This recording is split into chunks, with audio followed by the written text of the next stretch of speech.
everybody, meteorologist Liz McGiffin, and today I want to show you a pretty cool experiment that involves some acetone and styrofoam. So let's start with those big ones that you need. And most of these you probably already have at home and don't even realize it. We'll start with the acetone. For me, that's coming in the form of nail polish removers, so you may even have some in your medicine cabinet, and if not, it's pretty easy to get a hold of just about anywhere that they sell nail polish. Another thing that you need is going to be bits of styrofoam. So that could be anything from a styrofoam cup to, if you got a package in the mail recently, it probably came with those little packing peanuts or even some strips of styrofoam. If you have a bigger piece of styrofoam, you can do like what I did with my milk carton, or my egg carton rather, and just cut it up into strips. And the reason we want the strips, or why this might be easier, is because here in a minute when we fill up a cup with acetone, preferably a glass or a plastic one, you want to make sure that it's going to fit inside. Now, before we get this experiment going, I want to go over a few safety things. It's important to make sure that you're doing this in a room with some good circulation, maybe open up a window or a door, or even just take the experiment outside. Another thing that you want to do for safety measures is to make sure that your eyes are going to be safe from things like the acetone. You want to make sure it doesn't splash in, so put on eyeglasses or some sort of safety glasses preferably. And it's also going to be an experiment where gloves are going to be coming in handy as well. So I'm going to put on some gloves before we get this going. Okay, now that we're suited up and have all of our materials here ready to go, let's get it started. What I need you to do is take your acetone, which again for me is going to be some nail polish remover, and we're going to fill it up in a cup. So I'm going to start by grabbing my styrofoam cup and start pouring it in. Now for a cup about this size, do you see what happened? You only need a little bit of acetone to go a long way.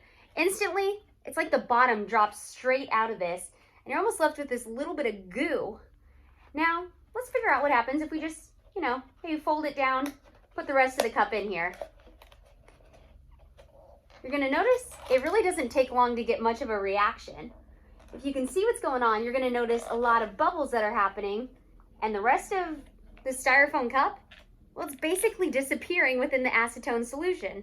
And this, again, is going to be the important reason why we have the gloves on. So, let's put a little more in here. Or actually, let's figure out what happens if we can make the rest of this egg carton fit into this smaller cup. So again, something like this.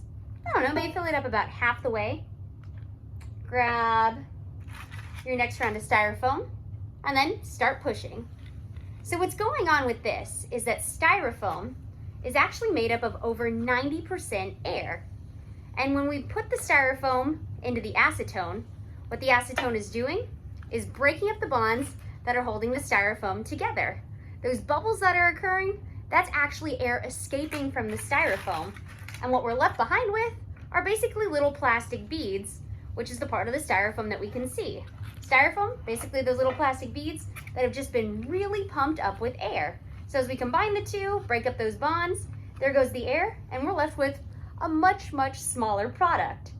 Another thing that's interesting about styrofoam that you might already know if you're in a household that recycles is that styrofoam is not something that you can just throw into your blue bin and get recycled like anything else. So when we do an experiment like this, it's not only something that's really cool because you're watching it pretty much disappear in the cup, but you're also helping out the environment because as we shrink up all this styrofoam, that's a lot less room that it's going to be taking up in your trash can.